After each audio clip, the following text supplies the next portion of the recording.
Hey guys, how's it going? So we are starting a new series, Venus in the Amazing series. So I hope you are excited as much as I am.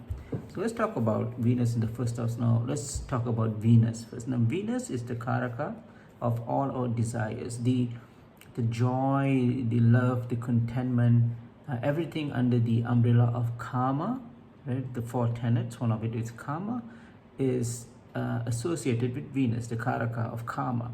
Now, desires to be happy, to be joyful, to be contented is one of the tenets, which is one of our responsibility. Now, the question is, every day when you wake up in the morning, how many times do you think about what can I do to make myself happy, or what can I do to make my family happy? How many times have you thought about that? It's always responsibilities, duty. You know, your job as a father, as a mother, as a spouse, as a grandma, grandpa, uncle, auntie, you know, daughter, son. Doesn't matter what is your relationship status, but it's always responsibilities which will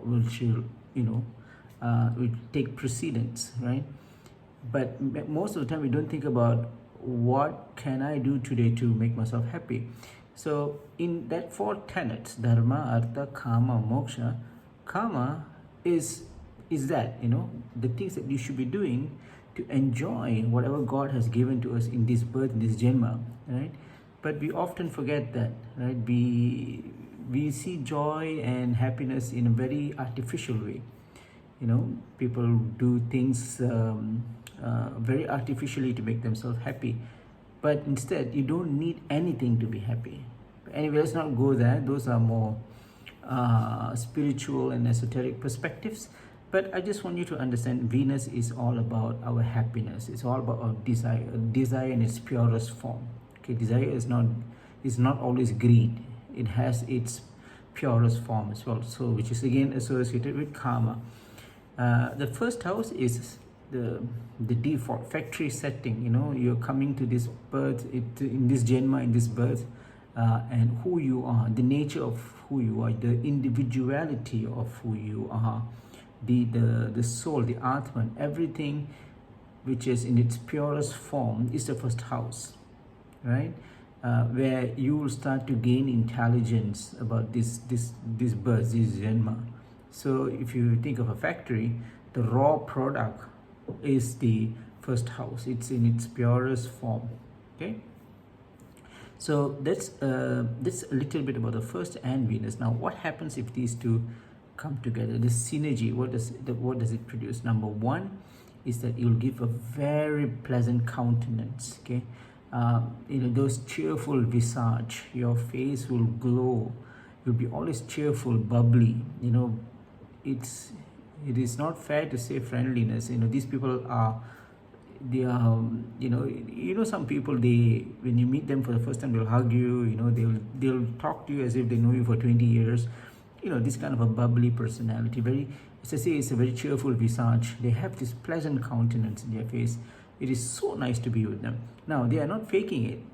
They are naturally like that. They are very inclusive. They see everyone as one. You know, they say, okay, we are as humans, we are as living beings, we are all living, we are sharing this earth, and as such, let's respect each other, let's be happy naturally. Such a great personality, if you ask me. Right? So that is the first thing, the most important thing, and the most amazing thing which you do have when Venus is positioned in the first house. Remember, Venus must be in good position. The first house should not be afflicted whatsoever. Second thing is, these people will love their body, and not only just physical body, their mind as well. So they tend to learn a lot. They tend to keep themselves active, sports, puzzles, you know, for their mental faculty and also their body. They want to ensure that they are in the most optimum state, right? So they basically, they just love their body. They love the way they look.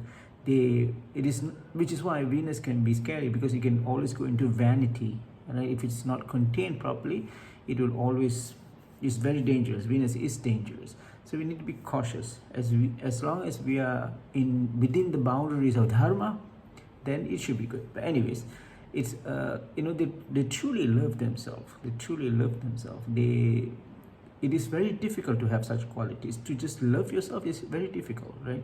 We normally abuse ourselves by food and whatever obnoxious substances out there, or even mentally we tend to take in all sort of gossips and whatnot, right? We tend to abuse ourselves. But these people with Venus in the first, they do not do that, right? They do not do that.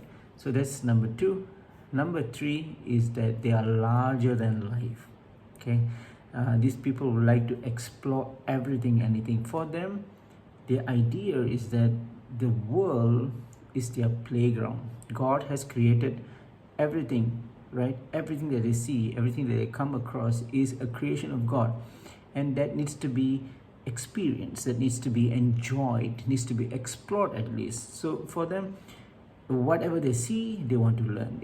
So this makes these people very intelligent, very creative, and they can just grasp things very fast. Since they are always excited, they're always curious to know about the next thing. Again, larger than life. Okay.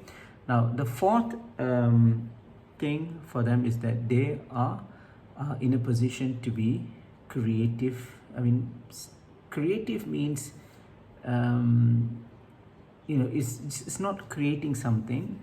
Creative means they are in the process, always in the process of extrapolation, which means they do something. For example, let's say they are working in a company and they're given certain task. They will not just stop there. They will try to find what else can be done, or why is it being done in such a way, or why couldn't it be done in that form.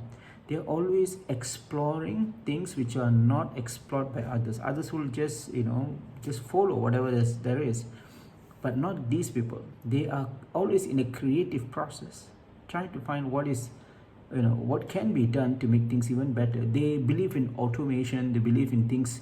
I mean, for them, if you're doing it twice, then it should be automated. You should not be doing it again.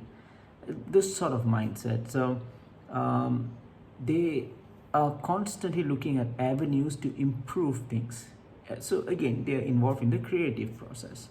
And the last, certainly not the least, is they are born with artistic talents, right? It is a skill is you can develop. Talent is something within. It's innate. So these people are born with that. They can pick up a musical instrument anytime. They can just sing, without any formal trainings and whatnot. These people are just born to be an artist. Okay, from acting to drama to music to poetry to painting to whatnot. All art forms comes to them seamlessly. So that's another great thing they have. So those are the top 5 amazing things that you'd have when Venus is well positioned in the first house. And I hope this video is informative, and if it's so, do stay tuned for the next one. I'll talk to you soon, guys. Take care. Be safe out there. Namaste.